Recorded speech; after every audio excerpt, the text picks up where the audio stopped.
एक Austrian American economist है Fritz मैकलब। वो कहते हैं economics is something that comes in when more of something means less of something else. I repeat, more of something means less of something else. Hello students, अब तक आपको ये तो समझ आ ही गया होगा that what we are going to talk about is economics। अब economics Hindi में कहें तो अर्थशास्त्र, एक ऐसा शास्त्र, एक ऐसी साइंस जो हम लोगों को मनी के बारे में समझाती है। लेकिन क्या इकोनॉमिक्स का मतलब सिर्फ पैसे से होता है?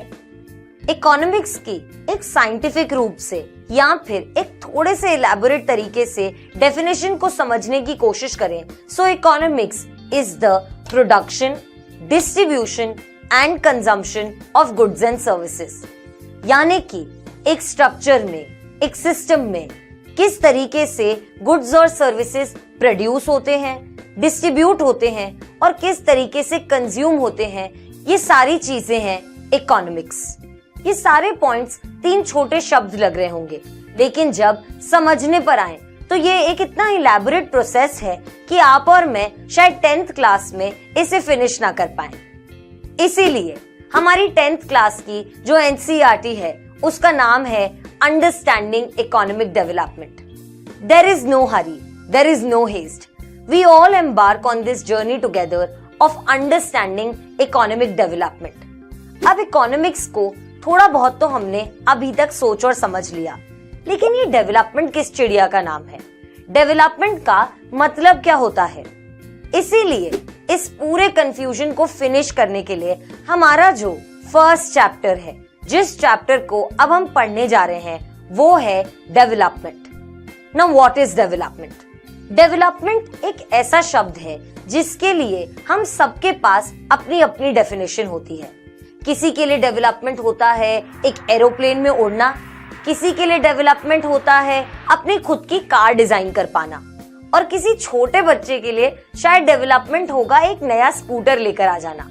अब ये सारी डेफिनेशन एक दूसरे से काफी अलग हैं, लेकिन क्या इसका मतलब ये है कि इनमें से कोई भी डेफिनेशन गलत है? ऐसा तो नहीं है।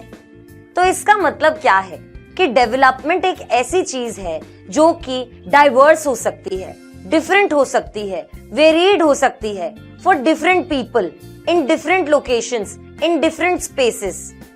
इस कॉन्सेप्ट को जितना ज्यादा डिग इन करते जाएंगे, हम पाएंगे कि there are so many ways of exploring development. एक डिस्क्लेमर दे देती हूँ कि ये जो डेवलपमेंट है, इसकी कोई सेट डेफिनेशन आपको शायद इस चैप्टर में ना मिले, लेकिन I can assure you that you will find your own definition of development. Now what will be a part of this chapter? We will try to study that how development is different for different people. We will see कि development का जो criteria है, उसे नाप तोलने का जो criteria है, वो हम सब लोगों के लिए शायद अलग हो, लेकिन क्या हम सब लोग इन अलग अलग criterias के साथ काम कर सकते हैं? अब ये तो हो गई individual development की बात।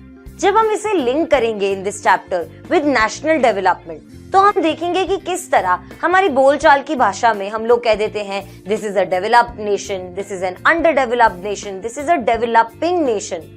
तो क्या ये सारी चीजें, ये सारे अलग अलग टैग्स हम लोग अपने मन से किसी भी कंट्री को दे देते हैं, या इसके पीछे कुछ कॉन्सेप्ट्स हैं, कुछ क्राइटेरियाज हैं जिनको हम साथ में लेकर चलते हैं व्हेन वी आर कंपेयरिंग और understanding what is national development? एक चीज जो गिवन फॉर श्योर है वो ये है कि एक इंडिविजुअल का जो डेवलपमेंट होता है, आज आपका जो डेवलपमेंट होता है, जब मेरा डेवलपमेंट होता है, वो बहुत ज्यादा डिपेंडेंट है एक नेशन के डेवलपमेंट पर, और उसके साथ ही साथ उसके पैरेलल भी चलता है। यानी कि अगर आज मैं as an individual, as a citizen of this country develop करूंगी, तो मेरा नेशन भी मेरे साथ में डेवलप करेगा। अब ये तो समझ में आ गया कि हम लोग साथ साथ में चल रहे हैं, लेकिन ये चीज समझना भी जरूरी है कि यहाँ पर एक डिपेंडेंसी भी है। यानी कि एक इंडिविजुअल एक नेशन की फैसिलिटीज के साथ, उसके सिस्टम्स के साथ, उन स्ट्रक्चर्स के साथ ही चलकर डेवलप कर पाएगा। और जब तक एक इंडिविजुअल को वो सारे स्ट्रक्चर्स और पब्लिक फैसिलिटीज वगैरह नहीं मिलेंगे, तब तक एक नेशन भी ठीक तरीके से डेवलप नहीं हो पाएगा।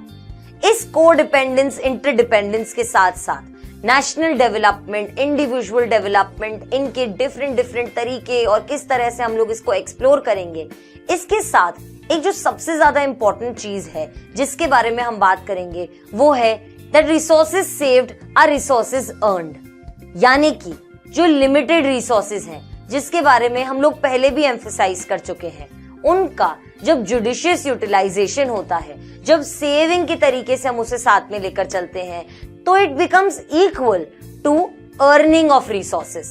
अब यहाँ पर आपको समझ में तो आ ही गया होगा, जिस कॉन्सेप्ट की हम बात कर रहे हैं वो है sustainable development, sustainability of development. जब हम डेवलपमेंट की बात कर रहे हैं, इंडिविजुअल की बात कर रहे हैं, नेशंस की बात कर रहे हैं, इंटरनेशनल लेवल पर डेवलपमेंट की बात कर रहे हैं, तो naturally sustainability becomes a very important issue that we need to talk about. United Nations के द्वारा दिए गए 17 सस्टेनेबल डेवलपमेंट गोल्स। कि डेवलपमेंट गोल्स का क्या मतलब है, ये सारे गोल्स हमें क्या समझा रहे हैं, क्या हम एज अ कंट्री, क्या मैं एज एन इंडिविजुअल, क्या आप एज एन इंडिविजुअल इन सारे गोल्स को अचीव कर पा रहे हैं, क्या हम सब लोग सही डायरेक्शन में हैं इसे अचीव करने की। ऐसे क्या पैरामीटर्स हैं जिससे हम पता लगा सकते हैं कि हम अपने गोल्स को जिन्हें हम अचीव करना चाहते हैं उन्हें अचीव करने की सही डायरेक्शन में है या नहीं है। ये सारे कॉन्सेप्ट्स, ये सारी चीजें हम इस पूरे चैप्टर के कोर्स में पढ़ेंगे। I want to take you back from where I started. Fritz Machlup कहते हैं कि economics comes in when more of one thing means less of something else.